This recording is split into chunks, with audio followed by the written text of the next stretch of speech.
تفصیل معنی ہے، ادب معنی ہے، ورنہ میں حوالہ دیتا. مجھے یاد آتا ہے جملہ، بہت مشہور مناظر تھے احمد دیدات. انہوں نے امریکہ میں کرسچن بشپ سے مناظرے کے دوران کہا تھا کہ بائبل میں بعض ایسی آیتیں ہیں جنہیں ایک شریف آدمی زور سے پڑھ نہیں سکتا. انہوں نے انعام رکھا تھا کہ میں انعام دوں گا، کچھ ڈالرز انعام میں رکھے تھے کہ کوئی شریف آدمی ماں بہنوں کے سامنے کھڑا ہو کے پڑھ تو دے بائبل کی آیت ہے. اور مجمع میں سے کوئی نہیں اٹھا مجمع میں سے. خود اس پادری نے ہوا سے زر میں یا ضد میں آیتیں پڑھی اور ان سے انعام دے دیا. مجمع میں سے کسی کی غیرت اتنی پست نہیں تھی کہ اٹھ کے وہ کلمات ادا کرتا. جس طریقے سے وہاں انبیاء کا ایسا تذکرہ ہے یا خدا کا تذکرہ ہے، ایسے ہی نعوذ باللہ مسلمانوں نے اپنی کتابوں میں پیغمبر اکرم صلی اللہ علیہ وآلہ وسلم کی سیرت مسخ کی ہے. کیا ان اوصاف کے ساتھ ایمان پیغمبر پر قبول کر لیا جائے گا؟ نہیں. کتنا دائرہ تنگ ہوتا جا رہا ہے. پہلے اعتقادی کی منزل میں صرف یہ یقین ہاں ہے کوئی خدا ہے. جیسے بعض فلاسفہ نے فلاسفرز نے کہا ہے تو کوئی خدا، لیکن لگتا ہے بہت شریر ہے. فلاسفر نے جملے استعمال کیے، ہے تو کوئی خدا مگر لگتا ہے بہت سنگ دل ہے تو ضرور اس کائنات کا کوئی پیدا کرنے والا، لیکن جب پیدا کیا تھا تو وہ با اختیار تھا، اب بے اختیار ہو گیا ہے. اب کائنات اس کے قابو سے نکل گئی. بنانے کو تو اس نے بنا دیا لیکن اب اس کے قابو میں نہیں آ رہی ہے. یہ جملے کسی لے مین کے نہیں ہیں، جملے بڑے بڑے فلاسفرز کے قلم سے نکلے ہیں جنہیں دنیا فلاسفر کے طور پر ریکگنیشن دیتی ہے. جائیے لائبریریز میں بیٹھیے اور دیکھیے ویسٹرن فلاسفرز نے کیا کیا کہا ہے. دیکھیے ایک لفظ بھی میں اپنی طرف سے نہیں عرض کر رہا ہوں. تو نعوذ باللہ خدا ہے مگر شریر ہے، خالق ہے مگر سنگدل ہے، خالق ہے مگر ظالم ہے، خالق ہے مگر بے اختیار ہے. یہ سب نظریات آئیڈیالوجیز نظریات ہیں. کیا ان نظریات کے ساتھ ہم آہنگ رہ کر جنت حاصل کی جا سکتی ہے؟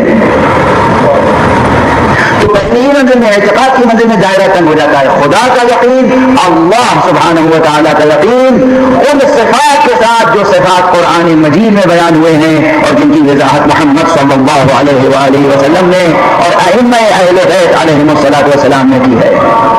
ان صفات کے ساتھ، ان شرائط و قیود و خصوصیات کے ساتھ عقیدہ توحید قبول بارگاہ الہی ہوگا. ایک بات. دوسری بات، نبوت بھی اسی طرح. یہ نبوت اس طرح کی نہیں جیسے کہ حضرت آدم یا حضرت داؤد یا حضرت عیسیٰ کے متعلق لوگوں کا عقیدہ ہے. نہیں، ان صفات کے ساتھ، ان شرائط کے ساتھ، ان قیود کے ساتھ، ان خصوصیات کے ساتھ جو خصوصیات اور شرائط و قیود پیغمبر اکرم صلی اللہ علیہ وسلم اور ائمہ اہل بیت نے بیان کیے ہیں، عصمت کے ساتھ. تیسری چیز، پھر اس کے بعد رہبری. اللہ اور نبی کے بعد امام.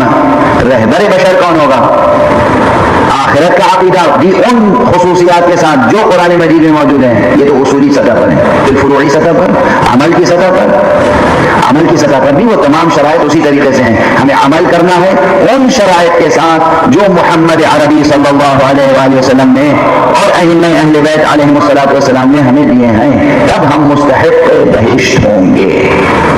سورہ مبارک ہے محمد کی جو آیتیں ہیں، میں زبانی پڑھ رہا ہوں 4 دن سے، مگر اس وقت آپ کے سامنے قرآن مجید نکال کر پڑھتا ہوں اور چند آیتیں اور سناتا ہوں اور اس کا ترجمہ کرتے رہتا ہوں. جا کے دیکھیے گا سورہ مبارک ہے محمد صلی اللہ علیہ وآلہ وسلم.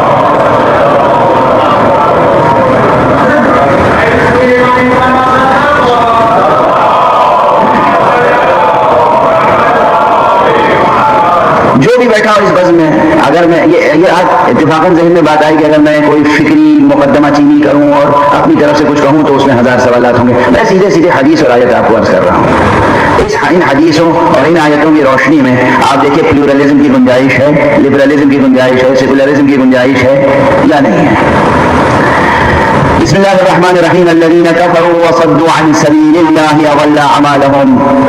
جو لوگ، یہ وہ سورہ ہے، ایک ایک نقطہ قابل بحث ہے. یہ سورہ وہ نہیں ہے جو بسم اللہ سے نہ شروع ہوا ہو. یہ سورہ بھی وہ ہے جو بسم اللہ الرحمن الرحیم سے شروع ہوا ہے. سورہ براءت میں بسم اللہ نہیں ہے، سورہ محمد میں بسم اللہ ہے اور بسم اللہ میں الرحمن الرحیم بھی ہے، یعنی اس کے بعد جو اعلان ہے وہ تقاضائے رحیمیت یا رحمانیت سے متصادم نہیں ہے۔ توجہ ہے، یہ جو اعلانات اس کے بعد ہیں یہ بھی تقاضائے رحمانیت کے تحت ہیں۔